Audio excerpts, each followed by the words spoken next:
Stacy, we've talked forever about your lunchbox veggie strategy, which is a list of go-to vegetables that your family loves and are easy to pack that you grab every time you go to the market, whether or not you've planned a meal or made a shopping list. It's true. I've been doing it for years because it helps ensure that I always have veggies for packing lunch, even when I'm at my least organized. And the number one veggie on my lunchbox veggies shopping list is always grape tomatoes because they are sweet, great tasting year round, and easy to take on the go. Us too, which is why we couldn't be more excited about our latest sponsor, Nature Sweet, producers of cherubs and constellation tomatoes, which you can find in our grocery carts every single week. Even more exciting than working with a brand we already love and buy is when our favorite brands launch new products that make life even easier. Our favorite grape tomatoes are now available in super convenient to-go packs that you can grab, pack, and eat. No washing or peeling, just sweet and ready to eat. Both Nature Sweet cherubs and their constellations mix are available in the brand new to-go packs, which come single or in a multi-pack of free that you can store in the fridge without worrying about the quality of your tomatoes. Like all Nature Sweet snacking tomatoes, they are non-GMO and come in packages that are made of recycled material and fully recyclable. So basically, our favorite sweet snacking tomatoes packed ready to eat straight from the fridge and already portioned. It's almost too convenient. Almost, Megan, but not at all. Bring it on. To learn more about Nature Sweet cherubs and constellation to-go packs and the Nature Sweet 9-day Get Real Challenge, visit naturesweet.com/promotions or at NS Tomatoes on Instagram.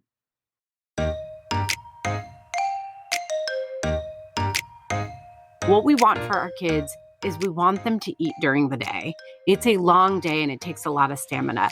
And we want what we feed them, whether it's packing their lunch or packing their snack, to bring them a little bit of joy, to make them happy, to be kind of a bright spot in their day. Hopefully there are tons of other bright spots too. But, food and feeding should make them happy, especially when they're off on their own trying to navigate a long day of school. Welcome to Didn't I Just Feed You? A podcast about feeding kids. Hi, I'm Stacy. And I'm Megan. Hey, before we get into this week's episode, don't forget to subscribe right now, right where you're listening. And if you find yourself with an extra minute, we would just really love a rating and a review. Those ratings really help other people find us. I know that seems weird, but it's like an iTunes algorithm, and it's good for morale over here at Didn't I Just Feed You that. HQ. It is. Good or bad, it always gets us talking. So that's something. Speaking of talking, we're going to talk about snacks today. So we've done a bunch of snack episodes, right, Megan? And we were actually trying to figure out all of the ones we've done because I think the first couple were from like the very beginning, right? I know. When we first launched. Yes. And mostly they were like, snacks are okay, or like road trip snacks. But a great thing happened where you guys on Instagram asked for snack ideas. And we're like, oh, we already have an episode on that, but maybe not really. Yeah. Also, they were like, you can do it again. Like, we need help with snacks all the time. I was going to say that I think that we very boldly titled one of our snack episodes, "We've solved the after-school snack problem," which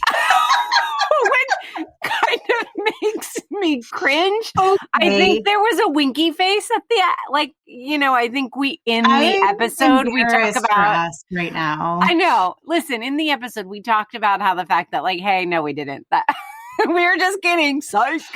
But it's still pretty funny. So I think our intention here is to really do kind of an overview primer, if you will, on snacks going through each of the major age groups, right? Starting with toddlers and kids who might be in preschool, daycare, or at home, then going to school-aged kids, and then touching on teens a little bit. Touching on teens. That feels touching on teens. Touching on teens, actually. Okay. Sorry, that came out wrong. I didn't mean it like that. I just meant that actually feels like a big subject. Honestly, any one really of these age categories you could pull out and be like, well, toddler snacks, preschool snacks are like a whole thing. School-age snacks are a whole thing. And I do want you to talk more about feeding teens. I know Yeah. you do that very well on your Instagram a lot lately, but where Stacy is at Stacy Billis, you guys, but more. I want more, mostly so I can not dread it so much having teenagers. I don't even know. It's so interesting. The whole thing about teens is that you really have no control. A lot of it feels less like I'm capable of giving advice and solutions the way that we feel like we can when it comes to dinner or like solving a problem or feeding your little ones because you have control. It's a lot more psychological and just kind of being there for each other when you're feeding teens, because there's only so much you can do. You know, what is the saying? You can bring a horse to water. Is that it? I feel like I got that really wrong. But no, you can lead a horse to water, but you can't make them drink. Yes. There's a lot of that. So, we'll touch on that. But let's start with the little ones. I know. I'm like, that's a good segue to, do you even remember having preschoolers and toddlers? You know that I do. And I remember it in terms of food because I was so involved and it was such an exciting time for me as someone who really loves feeding kids and creating recipes. There was so much more of an opportunity to cook and experiment in all different ways. Strangely, I know that people who are in the thick of it, especially if you don't love cooking, might be like, what? That's the craziest thing I ever heard. But really, as my kids are older, I was joking about it, but it's true that they're eating out. They have so much more control. They're not picky, but they have their own opinions and they don't want me cooking little mini muffins for them. Like they could give a crap. So I really look back at that time fondly. Yes, as do I. And it is that thing of like, you actually get to cook for them. Yes. And there a lot of preschoolers are still like really open and excited about home cooked food, or even like the super simple packaged stuff like Cheerios. Yeah. Sending a container of Cheerios for snack time. They're like, yes, where both my kids would be like, Mom, what the heck? I know. Yes. Also, those small portions, more affordable, easier to pack. Oliver would probably love a bag of Cheerios, but it'd be more like I have to pack a box of Cheerios. Yes. You know what I mean? I actually have recently sent cereal to school with Ella, and she was like, but I wish you packed milk with it too. I'm like, okay, but that's not a non-messy snack for snack time at school. Yeah. It's just they need more. They need more. They have more opinions, and that's all great because it means they're growing and healthy. But it was really, I don't know. Maybe I'm looking back with rose-colored glasses because it was probably felt like a lot of pressure and really exhausting and like I didn't have time. But I do look back on it fondly because I did like making, I don't know, I keep mentioning mini muffins. I really liked making mini muffins. That's one of my favorites. You know what I really liked? I liked the ease of being able to like throw a bag of yogurt bites into our backpack for the day, or like a bag of Cheerios, and like that was plenty. Versus now, if we're going to be out for the whole day, it's like it really needs to be so much more substantial. So we'll definitely get into school age. Let me tell you though, the one light at the end of the tunnel is having tweens and teens. I don't need to pack anymore.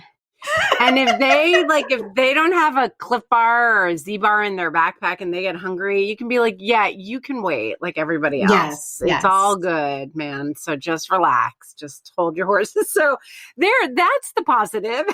Yes. Okay, so I don't have a bag full of things. Yes. And you can do the like, oh, we're going to run into Starbucks and you can have a croissant or whatever. Because totally. What are the challenges of packing toddler and preschool snacks? One is like size and making sure you're not packing things that are a choking hazard. Yes, things that are easy for them to navigate on their own. If you're someone who's driving places or you're pushing the stroller, then being able to, you remember all those cute little containers where their fingers can fit in, but things can't fall out. So having the right containers and then variety. I do feel like toddlers can be piggy's not the right word, but a little of this, a little of that. So having a bag full of a million different containers with a bunch of different things that are not messy, I remember that being a challenge. Yeah, you're hitting on them like being temperamental, and one day they love something and the next day they don't. But also there's the lens of like, well, they are more open to more things. So snack time can be another opportunity to introduce new foods, especially like little toddlers. And then you hit on this before already, but I just want to reiterate that portion size is a big thing. Like I was saying, with my school age kids, it's fine. We can do like a drive-through and they can get a snack at Starbucks. But when they were really little, I would never want to spend whatever the $3 it is on a mediocre croissant for them. Because they wouldn't finish it. They would eat like a third of it, and then it's a waste of money. So let's talk about mini muffins. Let's talk about mini muffins. So mini muffins were my favorite thing to make. I feel like muffins, if you find a good master recipe, and actually we talk about this in our episode all about muffins, and we even give the basic ratios. If you find a good master recipe, you can make, there are endless options and you can make them in one bowl. It's pretty easy. Of course, for, parents of toddlers are especially tired and exhausted, especially if you have more than one little one at home. I feel like it's one of the easiest things to make. And then the mini muffin trays just make a great portion. Muffins are easy to freeze, easy to thaw. They're the perfect, finger size. They're a great little finger food. You know what this reminds me of? Meatballs too, which we do you remember in that meatball episode from the beginning? I was like, meatballs are the best thing on earth. And here's why. Muffins have a lot of the same qualities. They really do. And both meatballs and muffins, you can sneak some veggies in if you want to, or they're like a great way to use up produce that's on its last leg in your fridge. Totally. So I think that they're great and really worth like making a batch on a rainy, Sunday afternoon, and then make a ton of them and then pop them in your freezer and just have them ready to go. Yes, I love that. I do because I'm a baker. And now I'm like, what other things did we bake and use for snack time? I think a lot of like other breakfast food is really good for snacking too. Yes. Like if you make a batch of pancakes, you can pack that in and cut them up and throw them in their lunchbox for preschool snack. We also made a lot of like cereal snack mixes. So not as elaborate as like a Chex Mix where there's like lots of butter and spices, but something as simple as like Cheerios and yogurt bites and freeze-dried strawberries, because that lasts for a long time. It helps stretch the more expensive ingredients like the yogurt bites or the freeze-dried strawberries. And it's also just like kind of fun. And then that way, when they're in a phase where it's like they only want to eat strawberries, you can pick out a couple strawberries for them and let them have that as a snack. Totally. And I feel like there are lots of different flavor profiles. Like as kids get older, you can do dried pineapple or mango and coconut in with Cheerios, and you get a tropical vibe. It's easy to change up. As they get older, you can also have them help.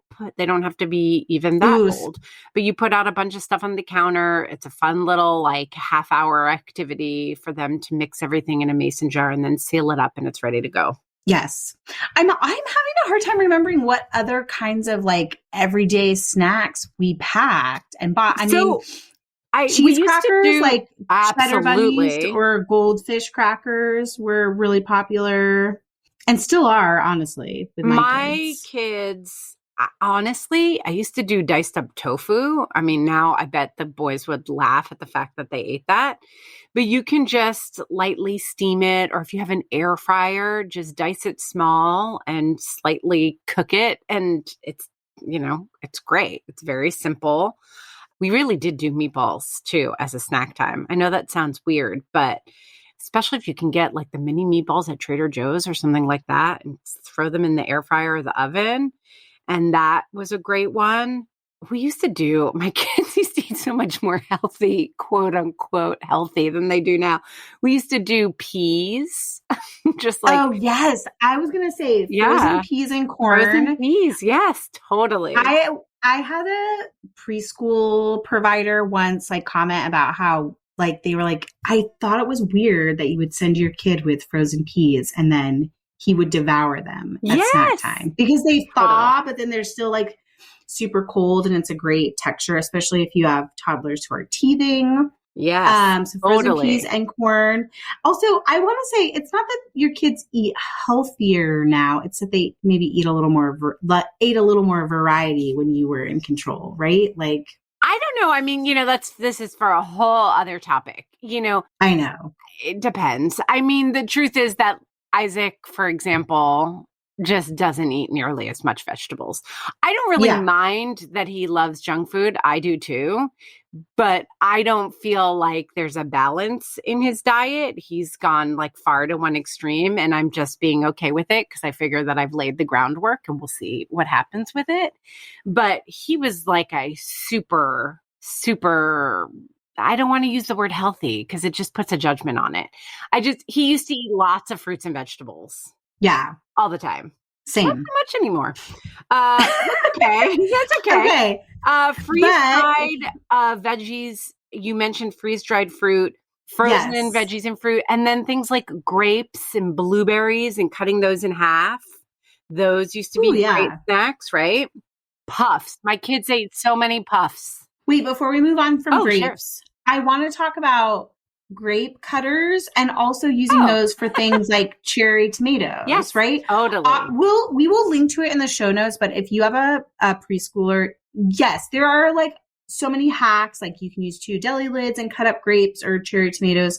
But honestly, OXO makes a $10 like grape quarter, which you can also use for small cherry tomatoes like Nature Sweets Constellations. You can stick them in there and they cut them into like little quarter pieces. So we'll link to that in show notes. And then what were you diving into after that? I just had to say grapes and tomatoes, those are choking hazards for preschoolers. And even though they seem like a pain to cut up, you can make it easier. I want to pause for a second on tomatoes because tomatoes are cherry tomatoes are one of Oliver's all-time favorite foods. Seriously. And I think I've told the story before, but basically I did an interview with a pediatrician who focuses on child nutrition many, many years ago when he was a baby. And he offhandedly mentioned that the number one food that kids reject is tomatoes, even though they love tomato sauce and ketchup or tend to. He was speaking in general terms. Yeah. And I just got it in my head that I was like, oh, that's so interesting. I wonder if I can just make my kid like tomatoes by just constantly serving him cherry tomatoes. It was like some weird experiment in my head. And I did. And he did. And he loves them. But I just want to plug cherry tomatoes because they're convenient. They're easy to grab and go. And they're so sweet. I mean, honestly, they're not that different than grapes in a lot of ways. Right. From a like toddler perspective. Totally. Yes. Yes. Here. Mini bagels. Oh, mini bagels and cheese. Let's go. I went for the carbs. You went for the cheese. So on brand. I love it. So on brand. I was just thinking about how we used to travel a lot with like string cheese and then I would cut it up for sending to preschool. Yes. It was for many years like a staple in our groceries every week. Totally. Do you know that that's come back as a staple? For my 11-year-old, we stopped buying string cheese for a long time, or we stopped buying it regularly for a long time. And he asked for it recently, and I've been buying it. And now instead of eating 1, he'll eat 2 to 3. But he is psyched to have string cheese in the house. So absolutely. And if you're afraid of string cheese, if you have a really little one, a beginner feeder, try shredded cheese. You might want to look for one that isn't coated in an anti-caking agent, not for health reasons, but just because it actually like feels and tastes better, especially if you're eating it without cooking it. But shredded cheese is really easy to eat. Yeah, if you can find like a farmer's cut, which I know Tillamook and some other brands do, it's like a nice thick shred and it's easy to pick up and they're not coated with the anti-caking agents. Yeah. Hummus. Okay, carbs. Carbs. Let's go to carbs because I did say mini bagels. You did say mini bagels. Crackers of all kinds. Oh my gosh. All kinds. For sure. Pretzels. Yes, Ella was really into croutons, like as a little one, yeah. and you can get like the smaller sized ones, and so that was something we always packed, which just feels a little funny now. What other pretzels are Graham great? crackers. Graham crackers. Oh my goodness, I should have Yes. bought stock in graham crackers when my kids were little. Totally. And, again, I think it's important, a little less so if you have a very beginner eater, but as you get into the toddler years, to think about toddlers eating with all of their senses, right? So there are graham bunnies, but then there are also like the, traditional shape, the sheets of graham crackers. Buy both. Have both in your bag. If they reject the sheets, give them the bunnies, and who knows, they might just eat it. So really thinking about shapes, how it feels in their fingers, how it feels in their mouth, and, vary it up. Yes. Okay. Hummus, you Yeah. wanted to shout out, which also made me think of my kids would eat just like straight up chickpeas drained from the Yes, can totally. as a snack.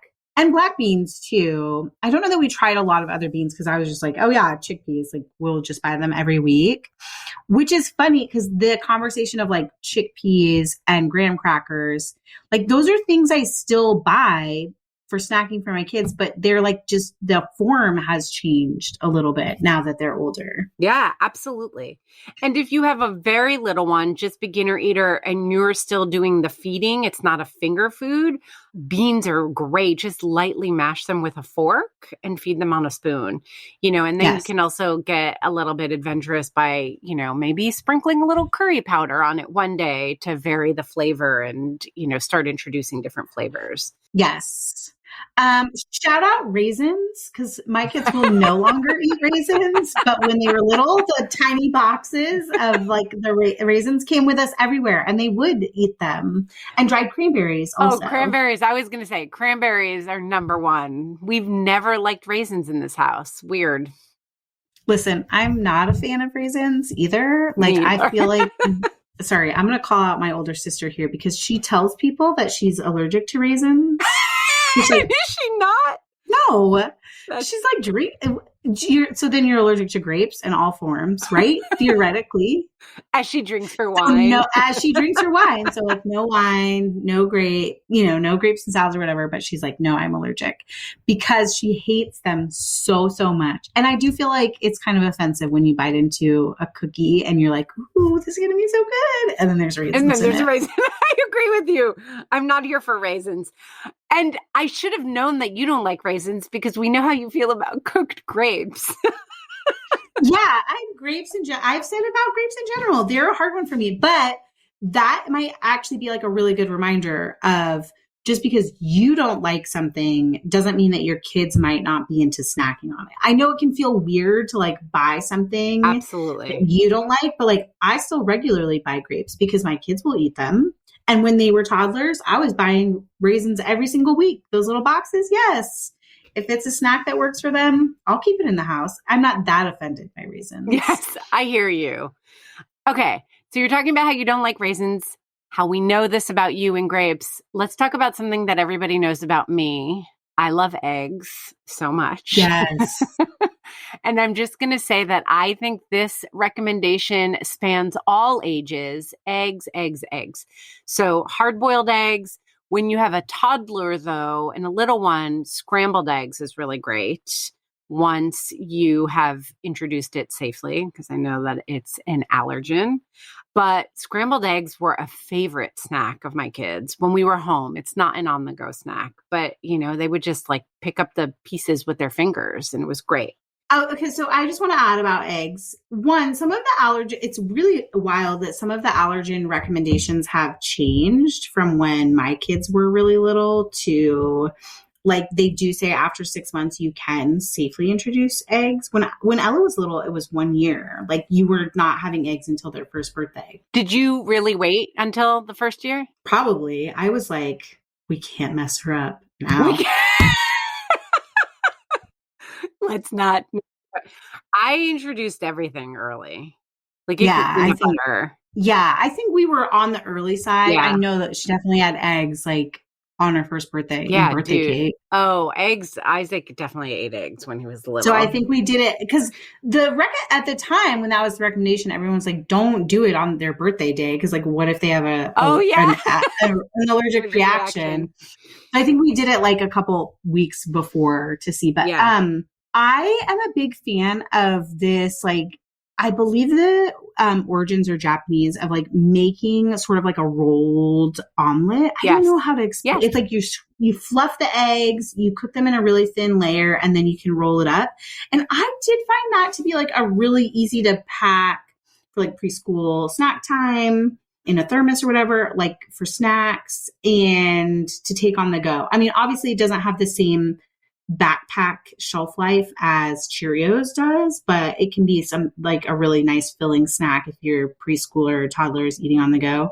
And then also hard-boiled eggs. I know how much you love hard-boiled eggs. I'm sure we're going to talk about it when we talk about school-age kids, but my kids love a hard-boiled egg white. They do not like the yolk, unfortunately. All right. But I'm like, what can you do with the yolks? Yeah, take out the yolk. Yeah, lots of people like save the cooked yolk and then use it to like make their own egg salad down the road. You know, yeah, that's what I was thinking. Honestly, it was one of those things that are like, I'm making lunches or packing snacks in the morning and like, I'll just eat the egg yolk. I know that seems so just... No, that I don't know. seems very real toddler mom is what it seems like, to be honest. Yes. Okay, so I feel like we should jump in to Schoolaged. Great. But I think we should take a really quick break to hear from one of this week's sponsors.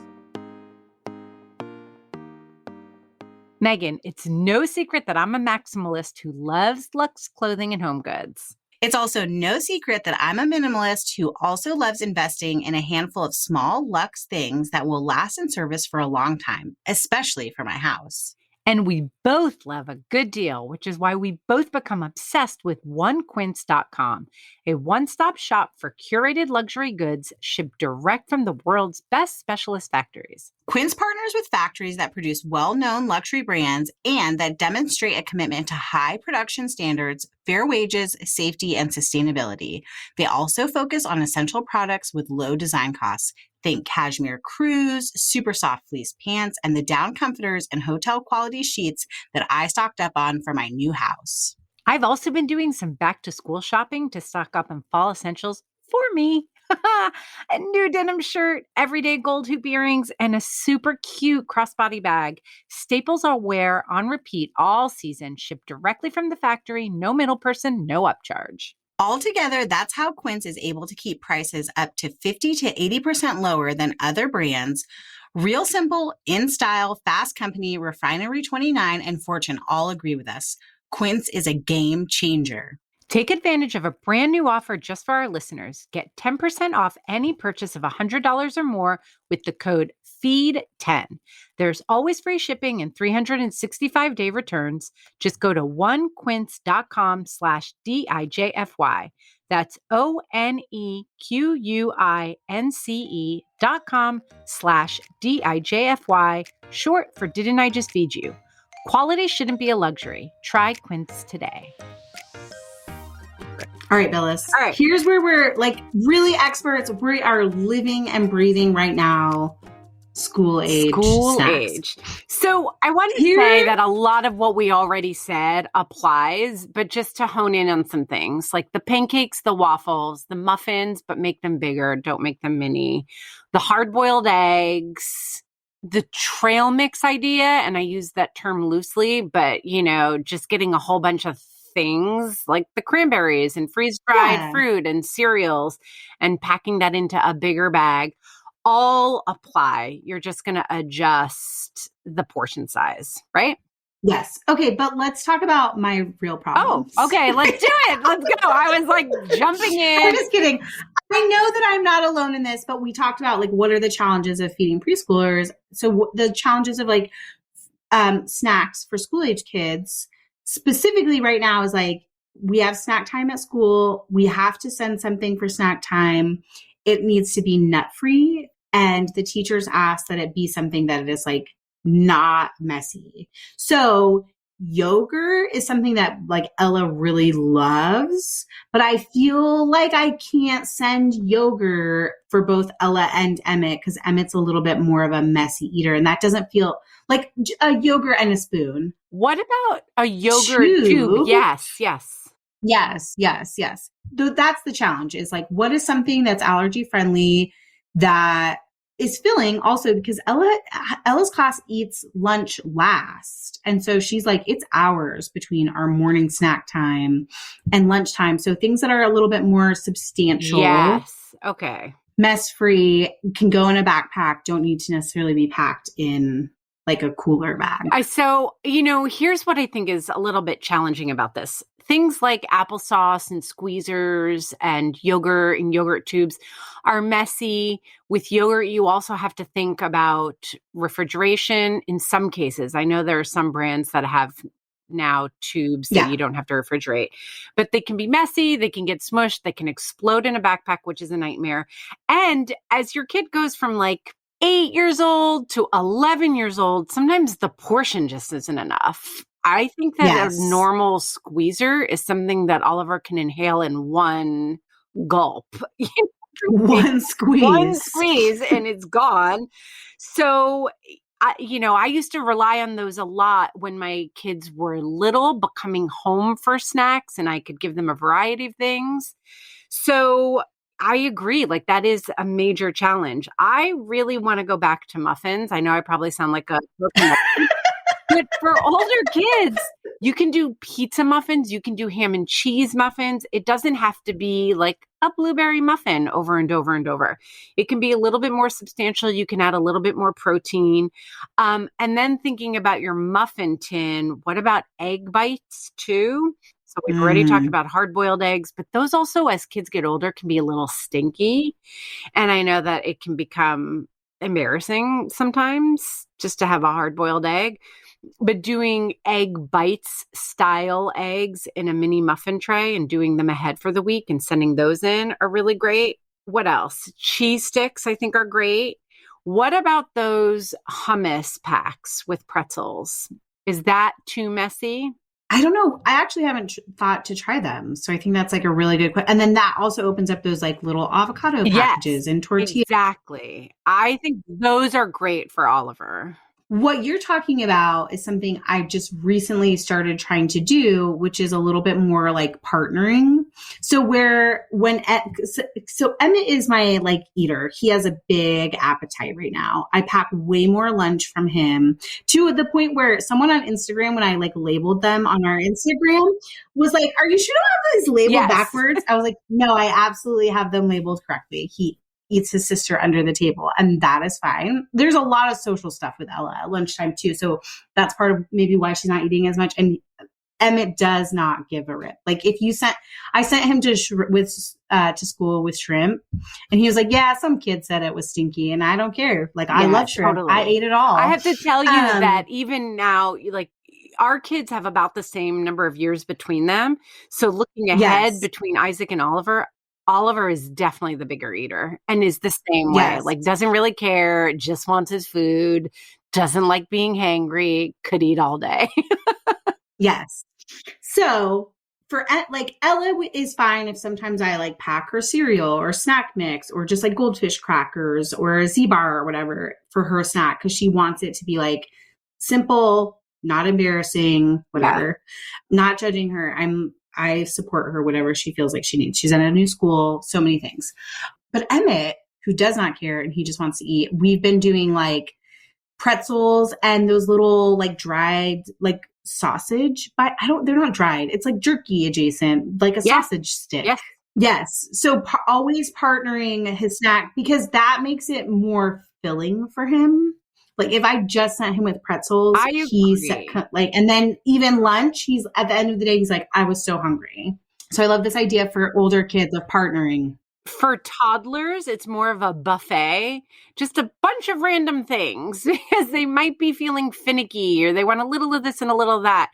But as you get into school-aged, thinking about how you can get a protein and a carb together maybe a little bit of sugar too to give them a little bit of a spike. But if you've got good protein in there, it will mitigate a crash. But yeah, thinking about like beef jerky and hummus and pretzels. I mean, that's like a power snack right there. Yes. And Oliver loves that too. Yeah. And then doing like dried fruit plus crackers plus a cheese stick. Like the power of like a protein, a carb, and something high in fiber. Yeah. Which is like the beauty, right? Like we're talking about what is the difference between preschool and school age snacks. It's like, well, school age kids can eat a lot more things. Like they mostly have all their teeth, although, the first grade smile where everyone's so missing. Cute. First grade through like what, third grade? Yeah. They have all their teeth. They can eat all the things. There are fewer choking hazards. What about packing a smoothie, like smoothie cubes in a thermos and letting them defrost? Is that too messy? No, I think that's brilliant. And also that's a good use of like, if you bought those sort of like refillable squeezers for your kids when they were toddlers, like that might be a good use for them for your school age kids. That's something I would send partnered. Like, I don't think a smoothie would be filling enough for Emmett. But I agree. Although I was going to say, if you're sure to add some wheat germ or some Greek whole milk yogurt, something so that it's not just fruit and veg and juice, that can help it be more filling. And then what you pair it with is a little, there's less pressure on what you pair it with. You just kind of want to fill them up. But the smoothie itself has some good heft and protein. Yes. I also want to say, I feel like we're talking a lot, especially talking about muffins and smoothies, like about homemade things that we would make at home because we have the luxury of like, we work from home and our work is in food media. But like, if you don't have the time for that, like, what about buying like the yogurt drinks or the yogurt smoothies that you can buy prepackaged? Like you go to Costco, load up on those and then have those available too. Or same thing with muffins, like find a muffin that in your grocery store that you feel like is low sugar enough and then have that on hand so that you're not constantly having to, in addition to like making breakfast, packing lunches and making dinner, also make snacks too. Absolutely. And I do want to also say, because I was going to recommend baking them because you can control the sugar. And I do think in general, we're not here talking about make sure your kids don't eat tons of sugar. That's not where we come from. We have an entire episode on baking with less sugar, actually, right? Cooking with less sugar with Jennifer Tyler Lee that we love. We want that to be available as a resource if you're concerned or if that's something that's interesting to you, but that, it doesn't have to be. You don't have to be interested in that. Episodes on like our feelings about sugar. And actually, we're getting ready to record a mini episode, not to spoiler or anything, for our listeners community all about candy. Yeah. So you want to be a supporting member. You can find out how on the site. But we're definitely just trying to throw ideas and strategies at you without making you feel like overwhelmed or guilty in any way. But I will say, especially as kids get older, throw some cookies in their snack too. I mean, 1 or 2 cookies for, my 11-year-old who's nearly 5'5" is not going to cause a crash. Because I think the reason why we bring up sugar at snack time is just because, especially if they're school-aged kids, you really don't want them getting a major sugar high and crashing and then not being able to play out the rest of the day.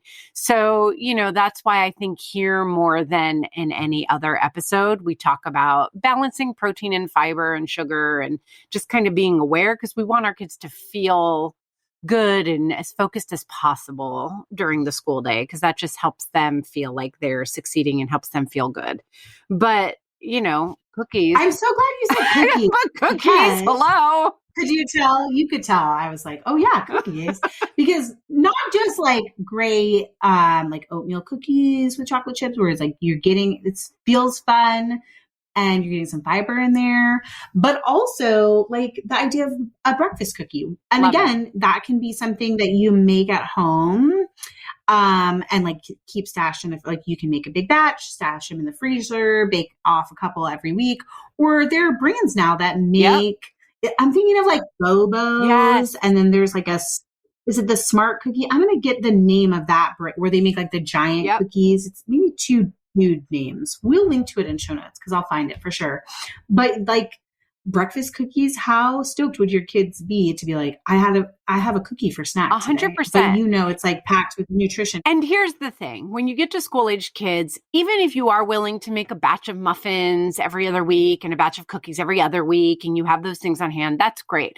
But the rate at which they eat snacks, you're going to be buying a lot of prepackaged snacks. And I don't want to put more pressure on people. And it feels like we're just rushing through the supermarket as quickly as possible. But take a moment to just quickly glance at the nutrition if you're curious, because you might find that the cookies you've been avoiding that would make your kids so happy has just as much, maybe even less sugar than that granola bar that you've been buying and throwing in their bag, because there's a health halo around granola bars and certain brands. So, but actually all those nuts that are high in fiber and protein are stuck together with globs and globs of syrup or honey. And that's not bad either. But my point is more to just question your assumptions, because I do think that we've said this before in our lunch episodes. What we want for our kids is we want them to eat during the day.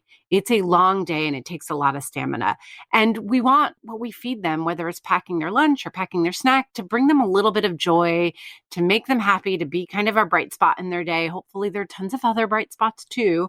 But, food and feeding should make them happy, especially when they're off on their own trying to navigate a long day of school. So, maybe those Oreos aren't as bad as you thought.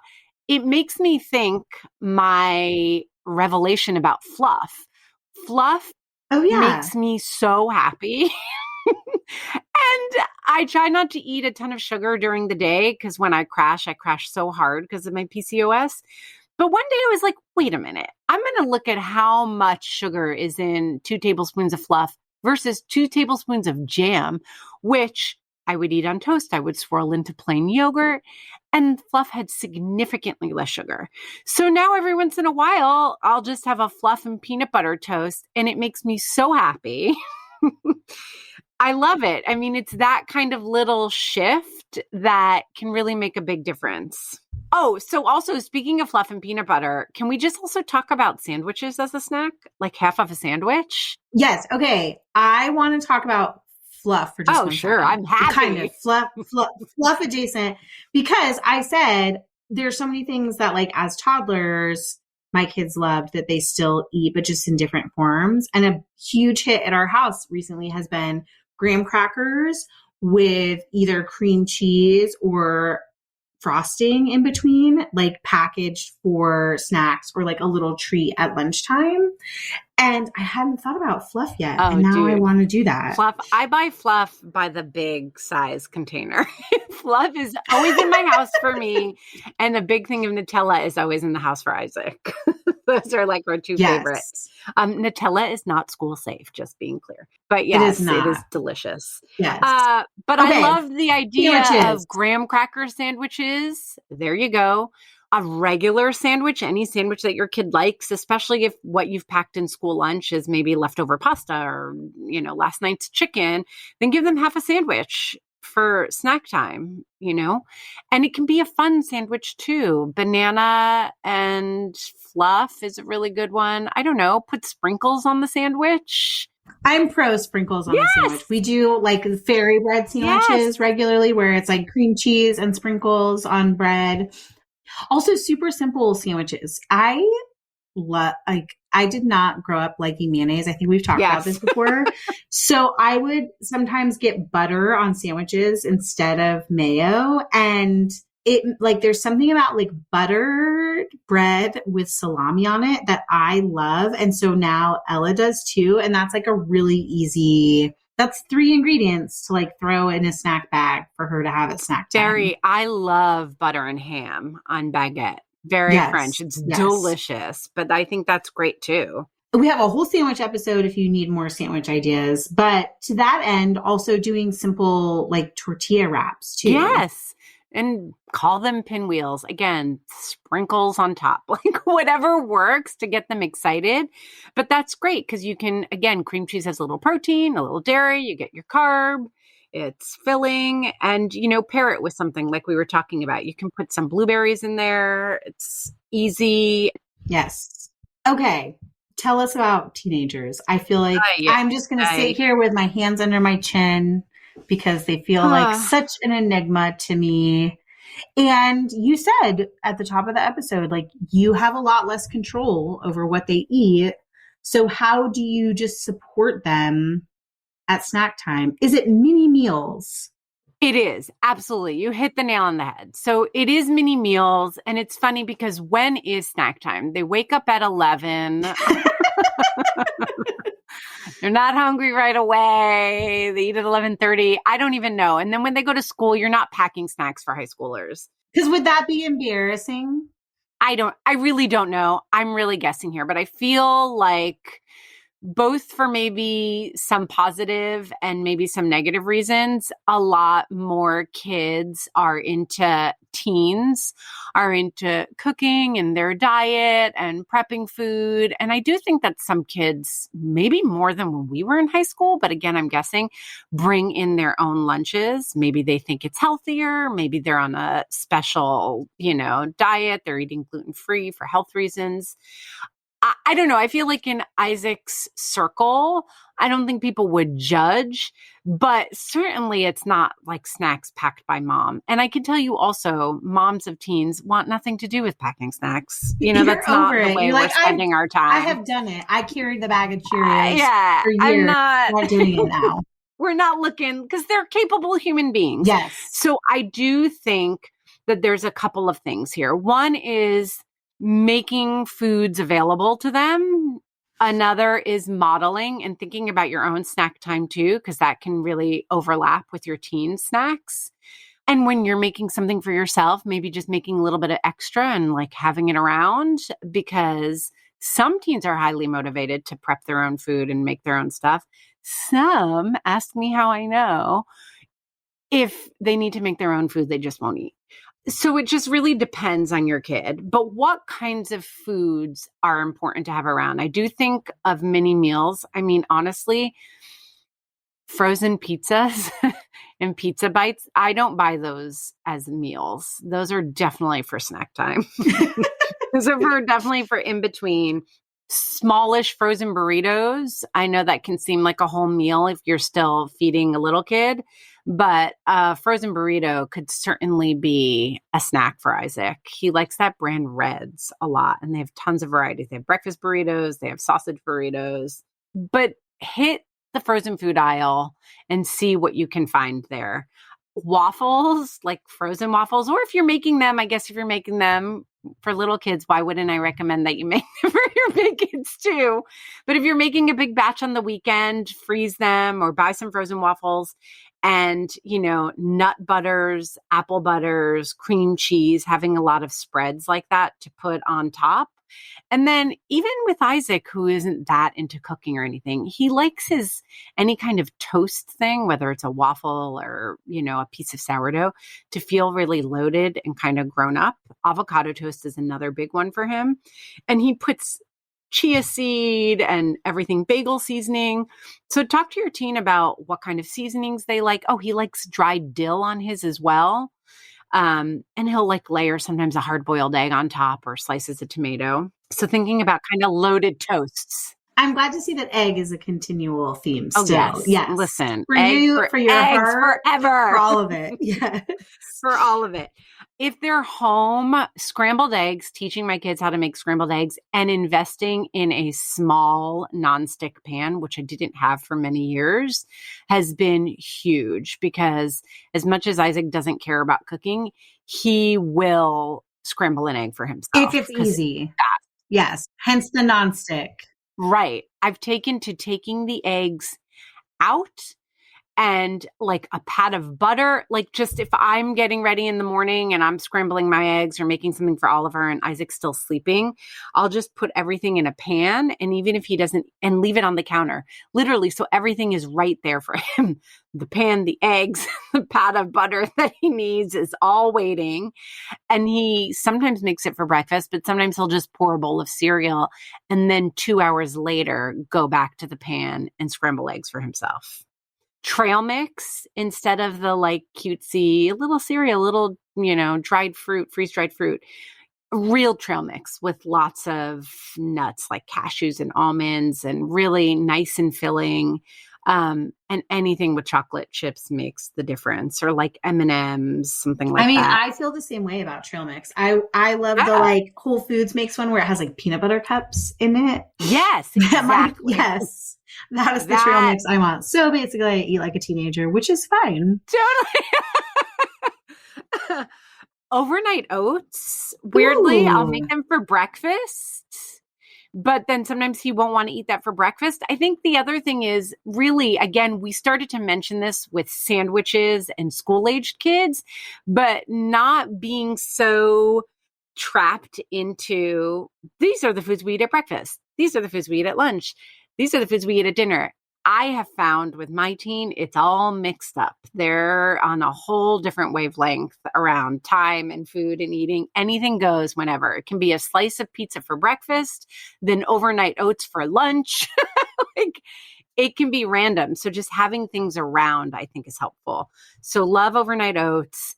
Oliver will sometimes make no-bake energy bites. And I have to admit that from Thrive Market, they sell, it's like, probably such a waste of money because I have all the ingredients at home, but they sell, I don't remember the brand. I'll link to it in our show notes, but a bag of, you make your own energy bites. Basically you like add, I don't know, almond milk and peanut butter or something like that. But the mix is all right there, already mixed up in the bag. You just dump it and mix it and roll them out. Oliver loves making them. And whenever they're around, Isaac eats tons of them. So I feel like that's a really good one too. Just get some oats, some dates, cashews, almond flour, nuts, whatever it is. Find a recipe that your kid likes and go for it. Whenever I make chia pudding, that also really gets eaten up. I know that's kind of a funny one, but it is so easy to make. It takes 3 minutes. The only thing is, I really, any recipe for chia pudding makes like 4 cute cups of chia pudding. Yes. Which is and you're like, no, I need a bucket. Yeah. So I seriously, first I doubled the recipe, then I quadrupled the recipe. It's like I have to times the recipe times 6 to have a vat of chia Enough pudding. to last 3 days. Yes. But when I make it, it works and they like it. And it's great because you can just make a basic version and then sometimes add a spoonful of peanut butter, other times add a spoonful of, I don't know, like jelly. Like they can kind of work on it on their own. Mini bagels. We mentioned them for toddlers. I'm going to plug them for teens too, and school-aged kids actually. But I've gone back to buying just a bag of mini bagels. It hurts my heart because I live in New York City and we have the best bagels. But sometimes a full-size bagel is too much of a meal. But just having those little ones allows Isaac to kind of modulate what he wants to eat on his own. And just always have those around with cream cheese, lots of bars, hard-boiled eggs, Greek yogurt, lots of those. Frozen edamame. I mean, it's not enough in and of itself, but it is a great one. Actually, also for toddlers, we mentioned grapes and grape tomatoes. I find that it's a good one for teens. It's like popcorn. It's a good mindless, or you just, not that you want mindless, you want to promote mindless snacking, but just sometimes just fill a bowl with it if you're going to be doing homework and you can just kind of chomp on it and it's full of protein and it's great. Also, Isaac likes those snack boxes. So it's not a huge portion, but it seems to work for him. Applegate Farm makes them. There's a couple of brands that make them now where you get a little bit of salami, a little bit of cheese, a little bit of chocolate, some pretzels. He loves when I have those. The only thing with those is that they can be a little pricey and it's all that, disposable plastic. So if you have the time and you're so inclined, it's certainly easy to make those. Yes. Easy Lunchbox makes a 4-quadrant one and it comes in a 4-pack. I would be like, okay, Isaac, I mean, this is me not having teenagers. Don't you love? Don't you love? I do. I would be like, Isaac, here's all the stuff. Let's make 4 let's like make a week's worth together. Not that 4 might even last a week, but if you get them in that habit, like you can just shop for everything and they can build them themselves. Absolutely. I mean, it's really funny. We're going to do a whole episode on this because everyone's always like, get your teen involved. And I don't know if it's normal or not. We're working on getting a nutritionist who specializes in teens to come on the show. But I just have to say, my teen really would rather not eat than help or prepare. Honestly, the other day at 5:00, I shared this on Instagram. At 5:00, we were walking by Taco Bell. It's a whole longer story, but he was like, I'm really hungry. I want a snack. And I was like, I want a snack too, but I don't want anything from Taco Bell. And he was like, well, I can't get a little snack. I need something big. I haven't eaten yet today because I was working all day, but I was like, there's eggs, there's this, and nothing. He was like, meh. So, I think it's funny because I have given the recommendation too, like, get your teen involved. Oliver would love to do that with me, but Isaac would not. I think that's like interesting because we talk about that across the board, not just for teens, right? Like giving teens autonomy, but even like younger kids, we're like, how do we get our kids to pack their own lunch? Yeah. And I find that I like packing lunches. So like, I don't want to give that up, but also like my kids don't want to be involved. If there's not money motivating them or like the threat of a loss of screen time, they're not doing it.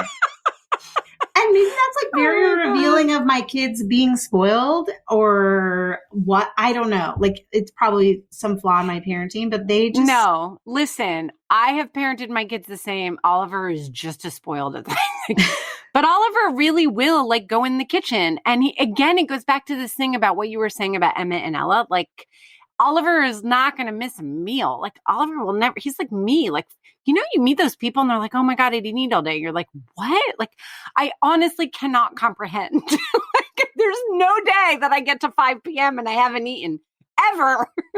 So, that's a conversation for another time. Cause I think you're right that, sometimes the advice doesn't fit. And I don't want parents to feel like they're doing it wrong. Yes. Right. Or that they're spoiling their kids. Like I've made a decision that I would rather Isaac eat a healthy breakfast, even if that means I still have to make it for him at 14. Yes. And then he'll be out on his own one day. Like I try to give him the skills. I try to talk him through it, but whatever, when he's out on his own, he'll figure it out. If he never eats, he never eats. Not my problem anymore. What can I do?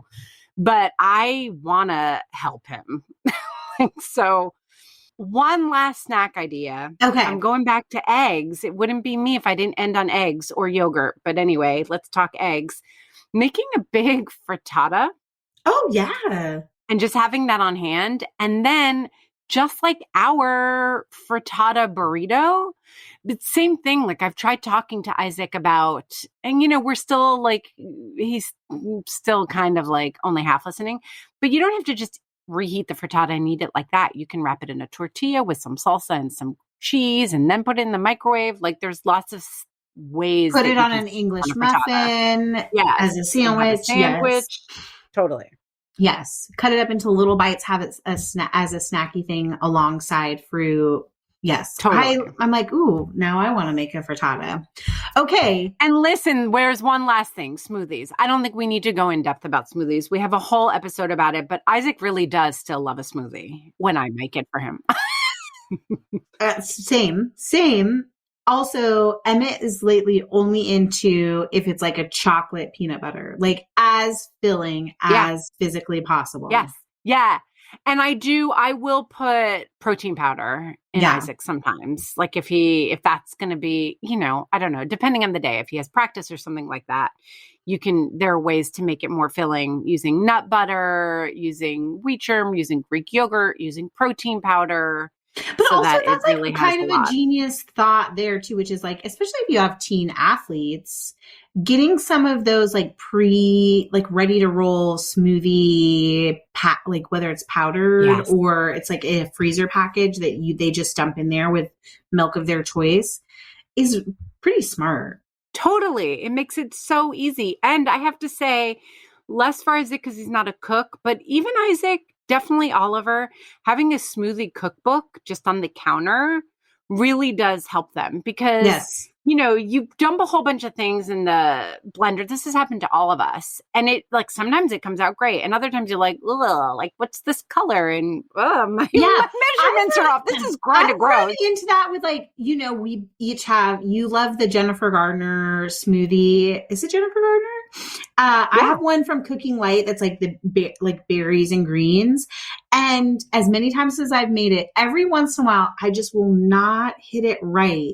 Yeah. And I'm like, it's too much spinach and not enough freshly squeezed orange juice or something. And it's like inedible. And if that happens once with a teen, especially one They're that done. isn't, they're done. Yeah. First of all, what a waste. They leave the whole thing probably in the blender. F you, clean up after yourself.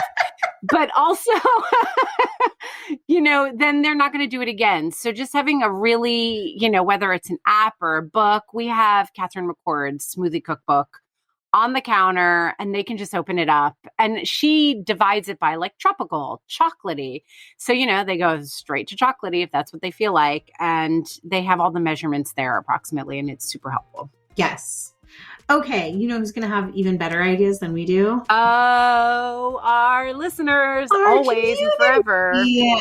So come and tell us what you think. Join our community by visiting didn'tijustfeedyou.com/community. We have a free listeners group, but there's also a supporting membership that comes with tons, like literally tons of perks, including 2 exclusive mini episodes. We teased the one about candy coming up, live events, lifetime access to a private Instagram feed, and a huge quarterly giveaway. We're already working on this quarter's giveaway, and it is good. It is so good. Hey guys, you can also find us on Instagram as @Didn'tIJustFeedYou. You can also subscribe to our newsletter straight from there or go to our site and find the sign up there. And of course, don't forget to subscribe to Didn't I Just Feed You wherever you get your podcasts so that you don't miss an episode. A huge thank you to our editor, Samantha Getzik. I'm Megan. And I'm Stacy. Stay sane and well fed until next week. Okay. Let's talk about snacks, baby. All right.